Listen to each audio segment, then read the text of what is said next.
On this episode of Black Girl Gone, we tell the story of Charline Rosemond, a 23-year-old woman from Everett, Massachusetts. On April 7th, 2009, Charline was reported missing after she did not come home from work. 6 days later, Charline's body was found in her father's car. She had been shot to death. It has now been 15 years since Charline's tragic murder, and her family is still desperately searching for justice. This is Charline's story. The story of Charline Rosemond's tragic murder holds a special place in the history of this podcast. It was one of the very first stories that we shared. A heartbreaking case of a young woman whose life was stolen and whose family was left searching for answers. When we first covered Charline's story, 12 years had already passed since her murder, and her killer still had not been found. Now, as we revisit her case 15 years later, heartbreakingly little has changed. Justice remains elusive for Charline and her family, and the pain of her loss continues to weigh heavily on those who loved her. Despite the passing of time, the fight for answers has not wavered, and her family's determination to see justice served is as strong as ever. Recently, I had the incredible opportunity to appear on the Tamron Hall show, where I was joined by Rosie, Charline's sister, and the very person who first brought this story to me. Rosie's strength and resilience are truly inspiring. She has been a tireless advocate for her sister, refusing to let Charline's story be forgotten. Together, we shared Charline's story with a wider audience, shedding light on her case and emphasizing the urgent need for justice. Charline's story isn't just about a life lost. It's about a family's enduring love, their fight for accountability, and their unwavering hope for closure. This week, I'm re-recording and re-releasing Charline's episode as part of the continued effort to keep her story alive. In April 2009, Charline Rosemond was living in Everett, Massachusetts, which is a suburb of Boston. She was living with her parents and her sister, Rosalie, who was 20 years old at the time. Charline and Rosie were close growing up. They were only 2 years apart in age, and that created an unbreakable bond between the two. Rosie said that her and her sister did everything together. They even wore matching outfits and hairstyles. They were each other's best friends, and they shared everything. Charline and Rosie, as they got older, remained close. They hung out with each other a lot and hung out with the same people in the suburbs of Boston together. After high school, Charline went to Gibbs College in Boston, where she majored in accounting. She graduated from there in 2006. Rosie said that Charline was a very responsible person.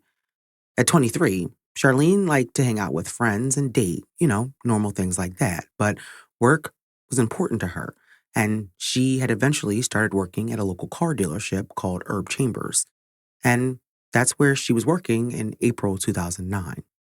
On April 6, 2009, Charline woke up and prepared for work like she normally did. She would usually take the train to work because her car had been giving her trouble. However, she was planning to go and look at a Lexus that evening that she really wanted to purchase. She had saved up $4,000 to buy that vehicle, and Rosie said that she was really excited to be getting a new car. So instead of taking the train that morning, Charline asked to borrow her dad's Honda Civic because he was off that day and wasn't going to need his car. And so her father, of course, let her use his car that day to get to work. Charline left that morning around 7 a.m. and headed to the dealership. At 5 p.m., she finished her workday and left. According to Rosie and Charline's mom, she was supposed to be going with a friend to look at the Lexus. Now, it's not clear whether that friend was supposed to meet her at work or if she was going to pick them up. But around 6 that evening, Charline's mom called her to tell her that her father needed her to come home because he needed his car back. And according to Rosie, Charline told her mom that she was on the way home. But Charline did not come home that evening. On April 7th, 2009, Rosie said that her mom came into her room that morning to tell her that her sister had not come home last night. Rosie, who was 8 months pregnant at the time, said that she wasn't super worried at that moment because she figured that maybe her sister had just stayed out late that night. Charlene's family started calling her cell phone, but her phone was going straight to voicemail. After a few hours, worry started to set in for Rosie, but she decided that she would wait until it's time for Charlene to be at work and then try her there. She usually arrived at work at around 7 a.m. Now, one thing that Rosie knew about her sister was that she did not play about work. She took what she did seriously, and so if she was okay, she would be at work that morning. But when Rosie calls the dealership, they tell her that Charlene was not there. Rosie said that she was worried at this point.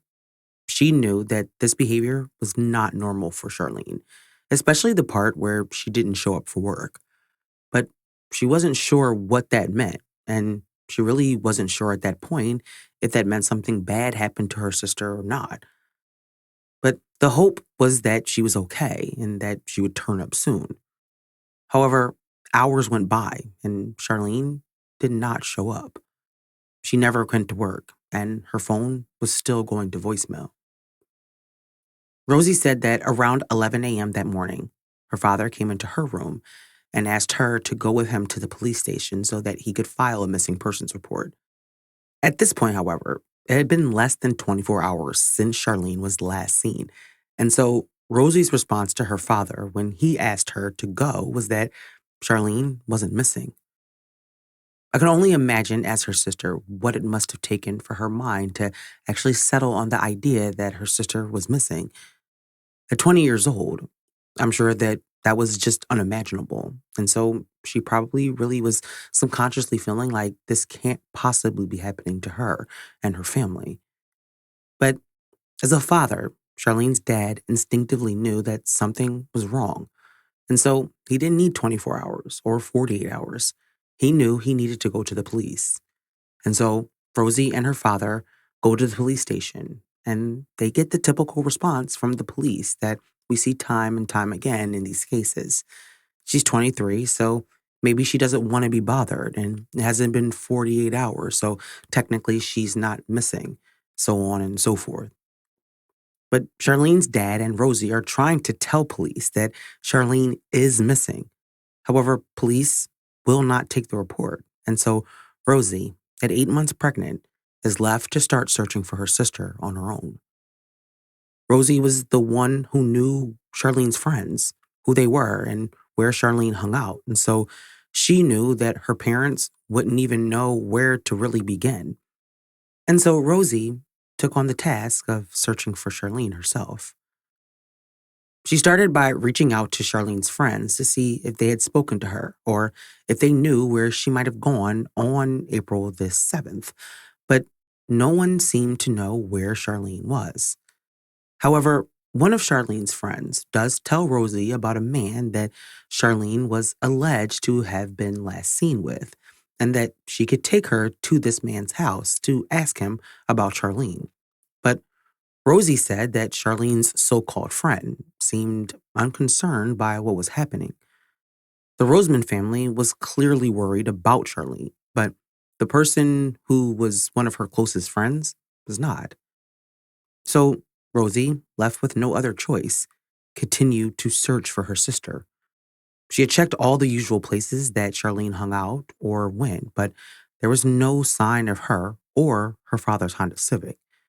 They knew that finding the car was a critical missing piece. If they found the car, then they would probably find Charlene close by. But just like Charlene, the car was nowhere to be found. I mean, a silver Honda Civic doesn't exactly stand out, and so the car really could have been anywhere. But in the days after Charlene went missing, the Rosemond family began arriving in town to help search for her. According to Rosie, a few days into the search for Charlene, her parents began to believe that something bad had happened to her. There was nothing normal about what was happening. 23 years old or not, Charlene would not be voluntarily missing, especially with her father's car. Now, earlier I said that Charlene had been intending to purchase a car, a Lexus, and that a friend of hers was supposed to go with her to help purchase the car so that she could get a discount, which indicated to me that this friend was familiar with who was selling the car. Rosie had spoken to this friend to see what they knew, but they also seemed surprisingly unconcerned about Charlene missing, despite the fact that this was someone she spoke to on a daily basis. When Charlene left the house that morning, she had $4,000 in cash in her wallet.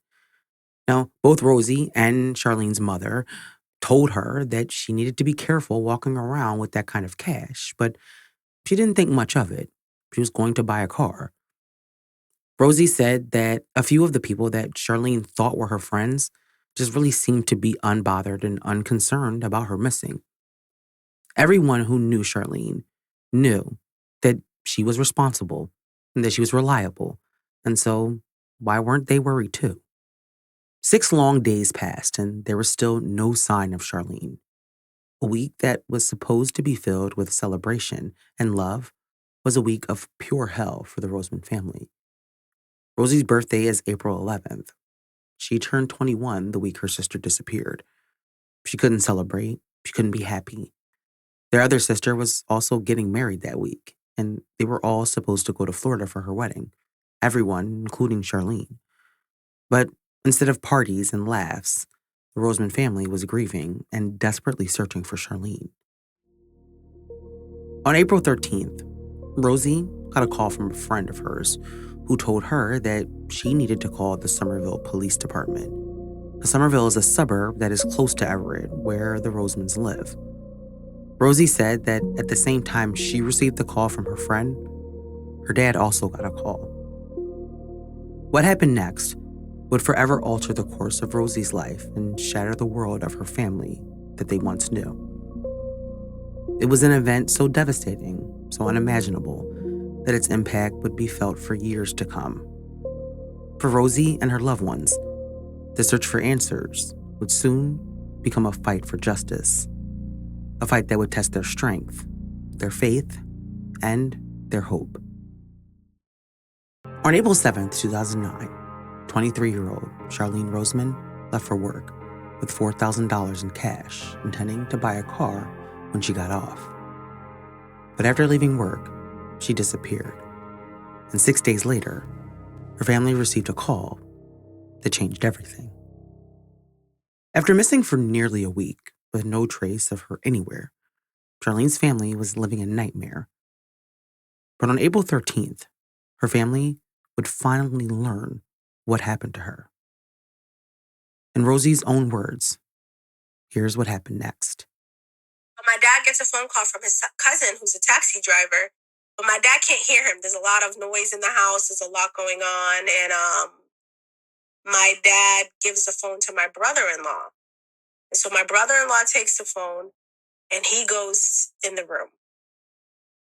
Within a few minutes, he comes out and he asks for me, my parents, and his wife, my older sister, to come in the room. So we get in the room and he can't say anything.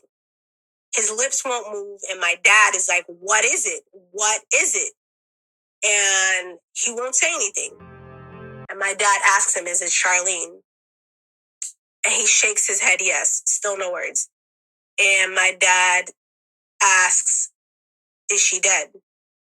And he's unable to verbally tell us, but he shakes his head, yes. At that moment, my dad runs out of the house. He runs down the street. My mom drops to the floor. And we're all in disbelief that at the end of the 6-day search, that my sister would not be coming home. She's not injured.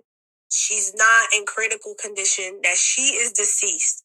1 gunshot in the back of the head found in my dad's Honda Civic on Webster Ave, behind the apartment building in Union Square. So, of course, we have to go.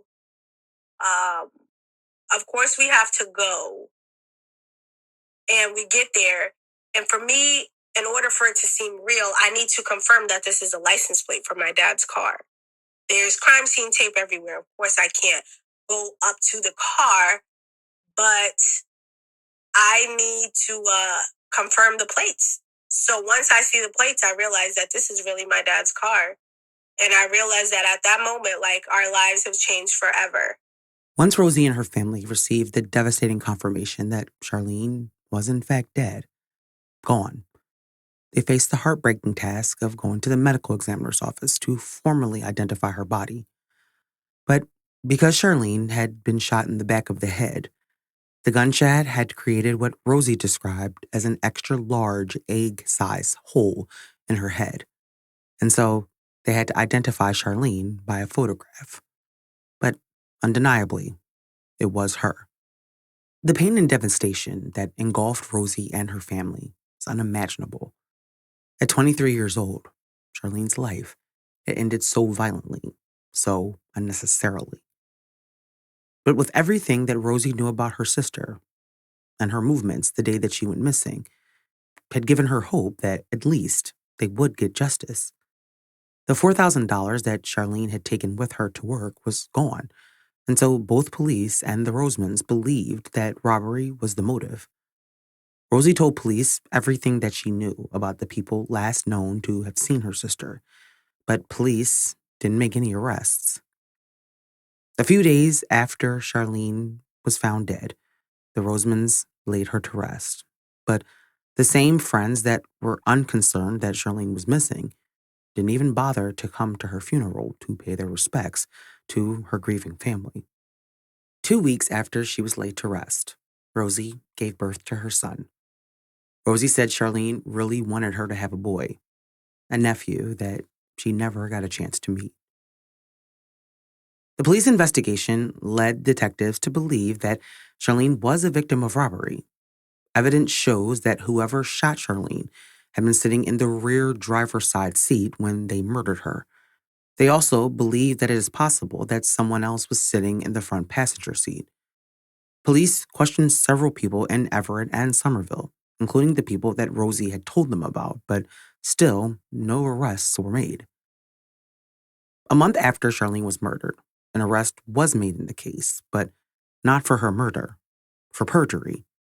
A then 21-year-old man was charged with 2 counts of perjury for refusing to provide information in the murder of Charline and for providing false statements to a grand jury. He had lied to police about the whereabouts of the people that police had been looking for in connection with Charlene's murder. At the time, police said that he was a significant witness in the murder of Charline. Now, he was ultimately found guilty and served a year in prison. But it makes you wonder, right? If they had enough evidence to prove that someone was lying about what happened, then you would think that they would have at least had enough information to name a possible suspect or at least a person of interest. But as the years went by, Rosie has continued to search for answers about what happened to her sister. She would reach out to the detective working on the case and the DA periodically to see if there had been any new information, but they never had anything to tell her. Eventually, the original detective in the case retired, and the case was handed over to a new detective. On a visit to the police station to check on her sister's case, Rosie sat down with the new detective to see what was the status of Charlene's case. But she finds out that this new detective has not even looked at her sister's case. As a matter of fact, no one had looked at Charlene's case in years. No wonder there had been no movement. The police had stopped investigating Charlene's murder. The ball had been dropped. Charline, murdered, 23-year-old, a Black woman, was not a priority to the Sommerville Police Department. But it has now been 15 years since Charline Rosemond was brutally murdered. There haven't been any arrests, and her family has never and will never get over her loss. All these stories that I cover are hard, but this one was really hard. I vividly remember crying each time I listened to Rosie talk about her sister and the pain that it caused her and her family. Something about this story has always stuck with me. Charline was so young and so full of life. Her murder really is a testament to how cruel and unfair this world can be. And so, I'm going to end this episode with Rosie's words. I want you to hear her voice. I want you to listen to her words. And remember, after 15 long years, the things that she and her family want most is justice for Charline. They should have been able to do more than they have done. But I also need the public to know that we need the public's help. Yes, the police department is responsible for solving murders. That is their job. But if there's a group of people, there's a community that is aware of what happened, that refuse to talk, that's not helpful. We have to work hand in hand. If you don't want to talk to the police, talk to me. Send me an email. Contact me through DMs. Send me a freaking letter. Whatever you have to do. I need the people responsible for my sister's murder put in jail. They have killed. They will kill again. It was thought out. It was planned. Because my sister was trusting of people that were not worthy of her trust. And these people are still out there. Someone out there right now is trusting these people, not knowing that they have killed. And there are people out there that know that these people have killed. Why are you protecting killers? It could very well be you. It could be someone else. It can cause damage to someone else's family. When you kill somebody, it's not only about you taking their life. This has changed my family drastically.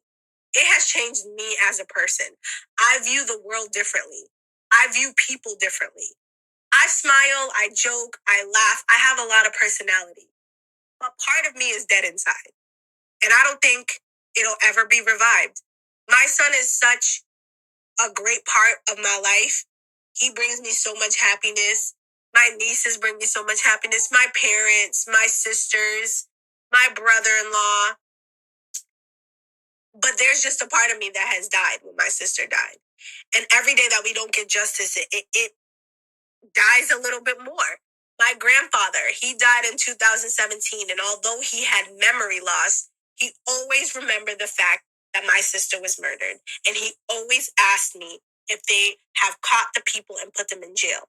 So he couldn't remember my name sometimes, but he remembered that. And unfortunately, he passed away and he didn't get to see that justice for his granddaughter.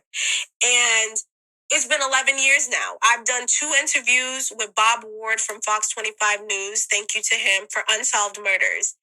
And he did one about 4 years in, maybe 5. And he did one for a 10-year anniversary of the unsolved murder of my sister. And still nothing. I've tried to share, and I will continue sharing her story. I need everyone to share her story. I need people that may not have known about this story 10 years ago, 11 years ago, to know about it now. You may know something that you were unaware was a part of my sister's case. You may want to get it off your chest. Maybe it's eating you alive. I need help. I need you guys to help me solve my sister's murder.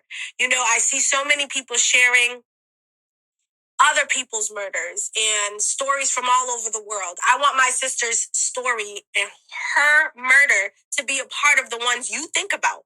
When you're sharing stories and this is crazy and this is brutal and how could this be done to someone, I want her to also be a part of your rotation of murders that are unsolved, that need to be shared, that need to be solved. Sommerville, somewhere I grew up. I considered Sommerville home. My sister considered Sommerville home. For you to have a community of people in Sommerville that refused to speak on a murder that was senseless, that was heartless, that was brutal, for my sister to be killed execution style by people that she most likely knew, that's just crazy to me.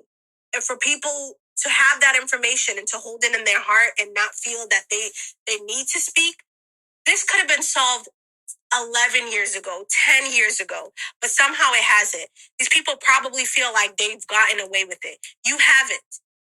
You know what you did wrong. And I know that you know that at some point you need to be locked up. Thank you for listening to this week's episode. Don't forget to follow us on Instagram, Facebook, YouTube, TikTok, and Threads.